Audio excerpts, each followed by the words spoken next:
Sir liver cirrhosis কি এবং যদি কারো ফ্যামিলিতে বাবা মার থেকে বা কারো ফ্যামিলি মেম্বার হয় তাহলে তো পরবর্তীতেও জেনেটিক্যালি হতে পারে কিনা?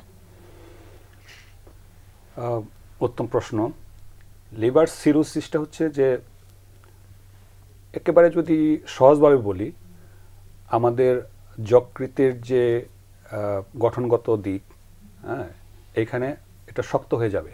অর্থাৎ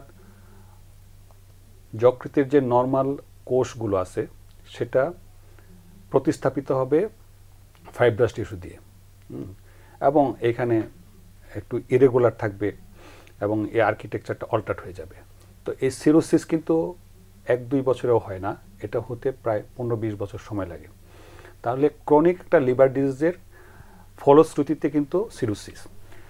আর সিরোসিসটা হচ্ছে কিন্তু আসলে ইরিভার্সিবল। একবার যদি কারো সিরোসিস হয়ে যায় তাহলে ওনাকে আবার পূর্বাবস্থায় চলে যাবে না, বরং তখন আমাদের উদ্দেশ্য থাকবে যে এটা আমি হল্ট করে দেব, অর্থাৎ এর সামনের দিকে আর এগোতে দেব না, মানে খারাপ অবস্থার দিকে আরো যাতে না যায় সেটাকে আসলে আমরা ধারণ করব। খারাপ কি হতে পারে?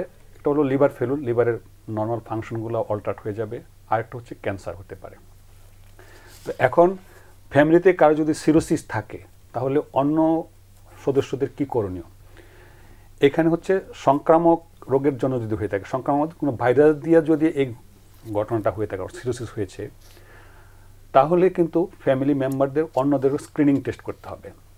যেমন হেপাটাইটিস বি, হেপাটাইটিস সি, এটার একটা স্ক্রিনিং টেস্ট করতে হবে। আর জন্মগত কোনো যদি সমস্যা থাকে, যেমন কারো যদি উইলসন ডিজিজ থাকে অথবা আলফা 1 অ্যান্টিট্রিপসিন ডেফিসিয়েন্সি, এগুলো একটা রেয়ার ডিজিজ, রোগীর যদি ওইরকম ডায়াগনোসিস থাকে তাহলে ফ্যামিলি মেম্বারদেরকেও স্ক্রিনিং করতে হবে।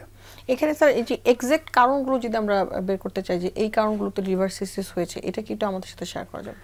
এক্সাক্ট কারণ হচ্ছে যে আমরা ভাইরাল মার্কারগুলো দেখব, খুবই সহজ। এসবিএসএজি টেস্ট করব, NT-HBC করব, এটা বি ভাইরাসের জন্য। আর সি ভাইরাসের জন্য আমরা NT-HCV অ্যান্টিবডিটা দেখব। এটা ব্লাডে একদম কমনলি করা যায়, যে কোনো জায়গায় করা যায়।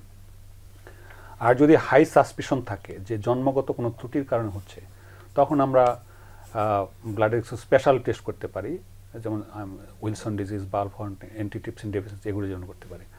আর অসংক্রামক ব্যাধির জন্য যদি হয়ে থাকে, যেমন ফ্যাটি লিভার থেকে এটা হয়েছে সিরোসিস, তাহলে পরিবারের অন্য সদস্যদেরকেও ওনার দৈনন্দিন কাজগুলো ইভালুয়েট করতে হবে, এবং ওনার কোনো চর্বির আধিক্য আছে কিনা বা ডায়াবেটিস আছে কিনা এগুলো আমাদেরকে স্ক্রিনিং করতে হবে। এখানে একটা জিনিস বলে রাখা ভালো, যেমন ধরেন হার্ট ডিজিজ অথবা ব্রেনের স্ট্রোক, হ্যাঁ, এই যেসব ঝুঁকির জন্য হয়ে থাকে, যেসব কারণে হয়ে থাকে, ফ্যাটি লিভার কিন্তু সেই সব কারণে হয়ে থাকে। এবং কারো যদি হার্টের ডিজিজ থেকে থাকে অথবা স্ট্রোক হয়ে থাকে, তাহলে লিভারের জন্য ওই টেস্টগুলো করতে হবে, এবং লিভারটাকেও কিন্তু মূল্যায়ন করতে হবে, একটা আল্ট্রাসোনোগ্রাম করতে হবে, এনজাইম করতে হবে। আর কারো যদি ফ্যাটি লিভার ধরা পড়েছে, তাহলে ওনার সমসাময়িকভাবে হার্ট এবং রক্তনালীর এই পরীক্ষাগুলো করতে হবে, যে ওই ঝুঁকির জন্য। কারো যদি লিভার ডিজিজ থাকে, ফ্যাটি লিভার ডিজিজ, এটাকে এখন নতুন একটা টার্ম বলা হয় যে MFLD। আগে বলতো non alcoholic fatty liver disease, এখন বলা হয় metabolic associated fatty liver disease. অর্থাৎ ডায়াবেটিস, উচ্চ রক্তচাপ, তারপরে স্থূলতা, এবং কোলেস্টেরলের আধিক্য, এইসব কিন্তু স্ট্রোকের জন্য দায়ী, হার্ট অ্যাটাকের জন্য। আবার এগুলো কিন্তু ফ্যাটি লিভারের জন্য দায়ী। সুতরাং পরিবারের কারো যদি এরকম ফ্যাটি লিভারের থাকে, তাহলে অন্যদেরকেও ইভালুয়েট করতে হবে।